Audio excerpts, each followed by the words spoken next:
j'ai été extrêmement séduit par le projet qui m'a été présenté par l'établissement public d'aménagement pour plusieurs raisons. Le caractère ludique déjà, parce que c'était extrêmement intéressant d'associer la population sur ce type de projet, mais par le côté un peu ludique des choses. Après, le côté créatif, innovant. Je sais que c'est une des premières fois que ça a été fait effectivement dans notre pays. Et ensuite, ça a permis d'amener la démocratie participative. Comment associer la population, disons, dans la conception en amont sur un projet qui se fera sur plusieurs années. Et ça a été un point très fort du projet et perçu très positivement par la population. Cela a permis de rendre le citoyen acteur sur le plan économique et surtout sur le plan gestionnaire, parce qu'il avait en fait un plateau de jeu sur lequel il devait positionner des éléments qui avaient un coût. Et le budget total devait être bien évidemment limité.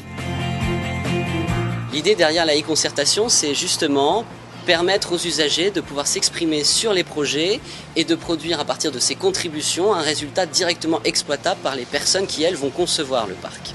Au-delà du concept, nous avons été contactés par l'EPAMarne pour justement expérimenter notre solution autour du projet du futur parc urbain de la ville de Séris. Ce qu'on peut attendre de ce projet, c'est de pouvoir véritablement saisir les besoins des habitants via une plateforme numérique facilement utilisable, qui est utilisable donc à la fois en ligne, mais aussi au quotidien, lors d'ateliers, lors de réunions publiques, qui permettent en fait aux habitants, aux futurs usagers, de donner leur avis, leur opinion, et pour les maîtrises d'ouvrage, donc qui sont en charge de la conception et la réalisation du parc, de créer un projet urbain qui réponde au mieux aux besoins de la population.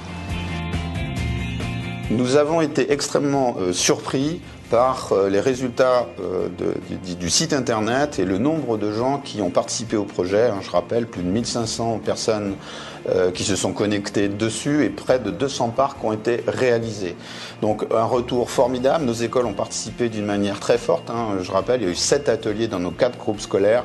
Les enfants se sont appropriés le projet et on a eu vraiment une participation de toutes les générations. À peu près 50% des gens qui ont participé, entre 10 et 40 ans, ont permis effectivement d'arriver à un projet qui sera, je pense, utilisable par les professionnels et je l'espère entièrement intégré.